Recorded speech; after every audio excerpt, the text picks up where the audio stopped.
زەها حەدید ئەو ژنێراقی خەیاڵی هەندەسی دەکردە واقع.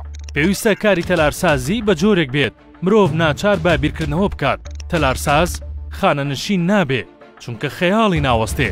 ئەمە قسەی ئەو دیزاینەرە بەریتانیە بە ڕەگەز عێراقیەیە کە شوێندەستی کارکردنی بە جیهانەوە دیارە. سیوەکی مانگی دەی ساڵی 1950 لە شاری بەغداد لەدایک بووە. خوێندنی سەرەتایی و دواناوەندی لەوێ تەواو کردووە. دواتر بڕوانامەی لیسانسی لە ماتماتیک لە زانکۆی ئەمریکی لە لوبنان ساڵی 1970 بەدەستێنا. دواتر زەها ڕوو دەکاتە ئەوروپا. زەها حەدید دەڵێت بڕیاری چوونم بۆ لەندەن تەنها بۆەوە بتوانم خەیاڵم لە بواری تەلارسازی بکەمە واقع. کۆمەڵی تەلارسازی ئەی ئەو فێرگەیە بوو کە لە پاڵ نەتەوەی جیا خەیاڵ و بیرۆکەی جیای تێدا بوو. من لەوێەوە بڕیارمدا کەسێکی ناتەقلید بووم و بە دوای ڕێگای تایبەت بە خۆمەوە بم.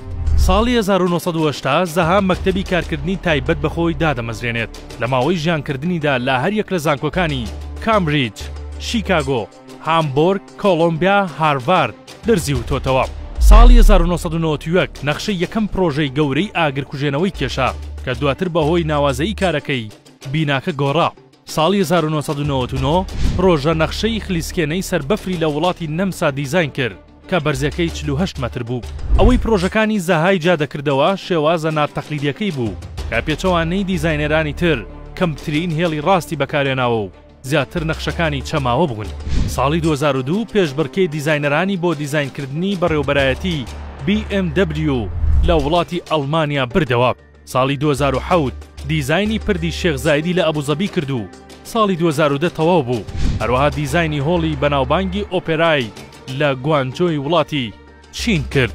لە پاڵ ئەمەدا و لە درێژەی کارەکانیدا دیزاینی سنتەری یاری ئۆلۆمپیەکانی کردووە لە لەندەن. ساڵی 2013 پرۆژەی حەیدەر ئالیف کە سنتەرێکی کلتوریە تەواو کرا با دیزاینی زەها حەدید. ئەوکات پرۆژەی پۆرت ئەثۆریتی لە نەمسا دیزاین کردووە. سەرجەمی و پرۆژانەی لە بواری تەلارسازیدا ئەنجامیدان ژمارەیان 950 پرۆژەیە کە دابەش بوون بەسەر زیاتر لە 44 وڵاتی جیا کە دیارترینیان مۆزەخانەی ئازربایجان و فڕۆکەخانەی بیجینگ داکسینگ.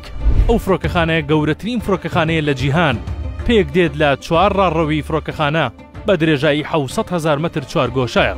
زەها حەدید لە پەیوەست بە ئاستەنگەکانی کارکردنیدا دەڵێت ئەو ئیشانەی من سەرەتا قبول نەدەکرا. هۆکاری سەرەکیەوە بوو تێنەدەگەیشتن لە دیزاینەکان. هەردەم جیاوازبوون قبولکراو نییە تا لە دوورمەودا شوێنی خۆی دەگرێت. لە پاڵ ئەمەشدا زەها دەڵێت ئەوروپا دژایەتی دەکردم چونکە عەرەب بووم، عەرەبیش دژایەتی دەکردم چونکە ژن بووم. بەشێک لەو خەڵاتانەی بە زەها بەخشران. خەڵاتی پرتزگر لە هەندەسەی تەلارسازی. ساڵی 2012 خەڵاتی شاژنی بەریتانیای پێبەخشرا. ڕۆژنامەی تایم بە 4ەم ژن لەسەر ئاستی جیهان دەستنیشانی کرد. لە وڵاتی نەمسا خەڵاتی تایبەتی پێبەخشرا. ئەمانە و دەیان خەڵاتی تر کە دواتر بە شاژنی تەلارسازی ناوبانگی دەکرد. ساڵی 2016 بەهۆی جەڵدەی دڵ لە نەخۆشخانەی میامی ویلایەتی فلۆریدای ئەمریکا گیانی لەدەستدا.